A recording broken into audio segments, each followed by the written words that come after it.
On this episode of China Uncensored, I've heard the expression, spare the rod, spoil the child, but I'm pretty sure this is not the kind of rod they were talking about. Hi, welcome back to China Uncensored. I'm your host, Chris Chappell.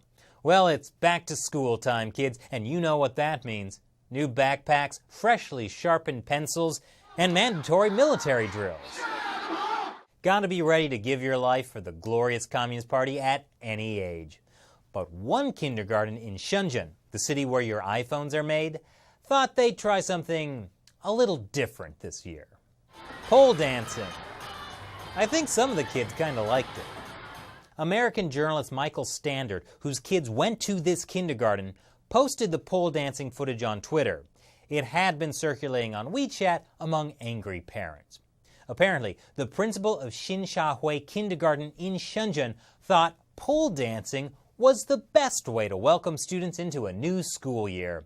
According to Standard, the principal even personally performed a pole dance using the school flagpole, which is patriotic?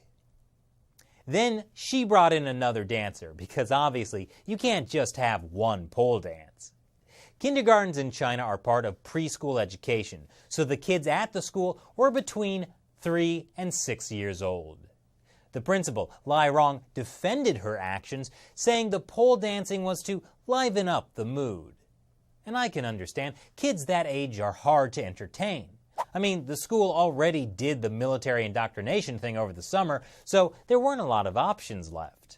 On the phone, the principal told Standard's wife that pole dancing was international and good exercise.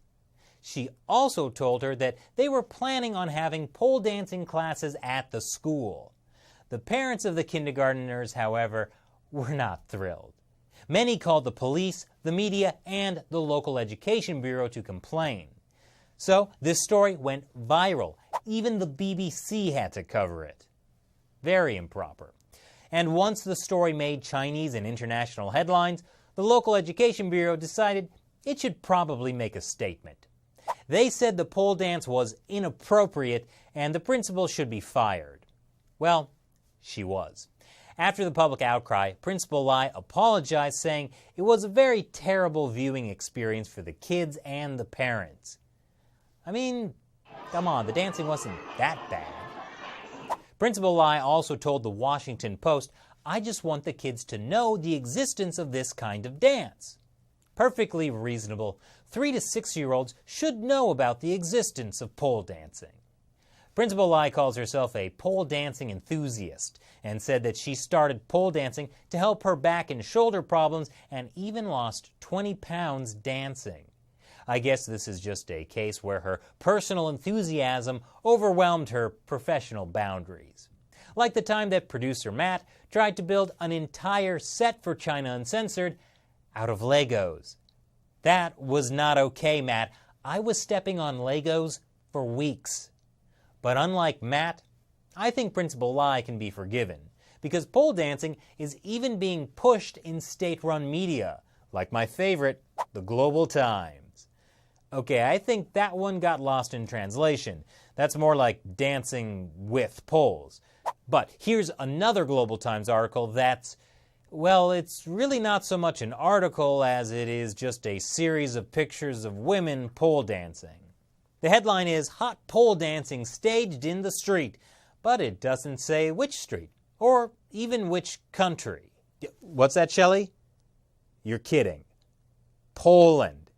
Poland? That's too good. Although that still doesn't explain why the Global Times would publish those photos. I guess it's a mystery. But the Global Times isn't the only state-run media pushing the pole dancing agenda. Here's a video from another state-run media, the English version of Xinhua.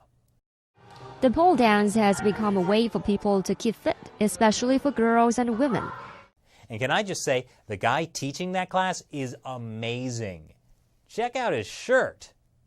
Yes, pole dancing is actually something of a fitness craze in China right now. It started 10 years ago, according to this New York Times article from 2008. I guess it's like the yoga fitness craze in America, only less spiritual and more vertical. According to CNN, hundreds of studios are popping up across the country.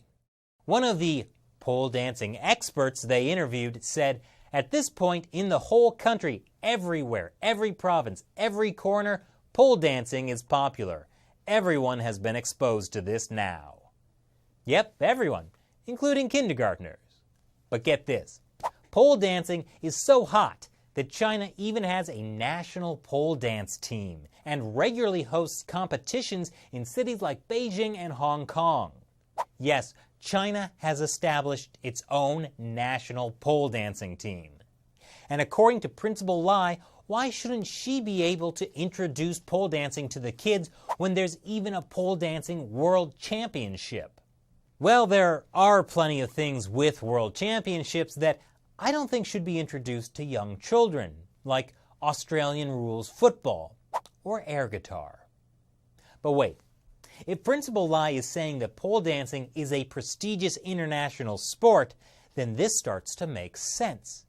After all, the Chinese Communist Party considers it a matter of national pride to win international sports competitions. That's why, for the Olympics, they start the athletes out young and make them train brutally hard, all for the glory of future Olympic gold. Sure, Principal Lai has been fired from being a principal, but what if she's playing the long game here? She could combine her love of children with her love of pole dancing and open her own pole dancing schools for children. And then, one day, when pole dancing becomes a recognized Olympic sport, she'll have the last laugh. After all, it's not much weirder than race walking. You may seem confused, children, but someone else clearly sees a future of pole dancing gold medals. So what do you think about pole dancing at a Chinese kindergarten? Leave your comments below. And before you go, it's that time when I answer questions from fans who support China Uncensored on the crowdfunding website Patreon. Michigan Pizza asks, personally, China seemed less of a mess under Battletoad than under Pooh. Ah, using the lingo like a pro. For those of you who don't know, Battletoad refers to this guy, Jiang Zemin, former leader of China. Winnie the Pooh is the current leader of China, Xi Jinping. I think it's obvious why they have those nicknames. So, Mr. Pizza, that's a common misconception. It's not that things are worse under Pooh, it's that they're more visibly bad. Things were horrible under Battletoad too, and in many ways they were worse. For example, Jiang Zemin had the idea to round up people for practicing Falun Gong, even though Falun Gong had been recognized by the government as being beneficial. Then, Jiang gave his security forces the order to, quote, ruin their reputations, bankrupt them financially, and destroy them physically. And destroy them he did. Millions of people were put in labor camps, detention centers, and prisons. We don't know exactly how many people were killed under Jiang, but it's likely in the tens of thousands, if not higher, including through his whole scheme to harvest their organs and sell them for profit. Plus, he directed a huge anti-Falun Gong media propaganda campaign. But there was no social media in China back in the 90s and early 2000s when Jiang Zemin was officially in power. And it was easier for the Communist Party to manipulate how foreign journalists reported on China. Most of the issues we're dealing with today, intellectual property theft, trade violations, currency manipulations, well, those things were happening under Jiang Zemin. He helped kick them off. It's just that it took 20 years for the rest of the world to catch on. I'm not saying Xi Jinping is a great guy and you should invite him to parties. Under Xi Jinping, we've definitely seen more news stories about arrests of lawyers, dissidents, and religious believers, like in Xinjiang. But I think partly that's because there's just so much more reporting now. There's information now passed through social media that could not have been possible 20 years ago, and state-run propaganda is not as effective anymore. So both leaders have done bad things. But it's also not just these two leaders. The Communist Party itself is the problem. The party is what creates the system where persecution of groups is easy as well as practically necessary to maintain power. So it doesn't matter which man is in charge, there will always be serious abuses while the Communist Party controls China.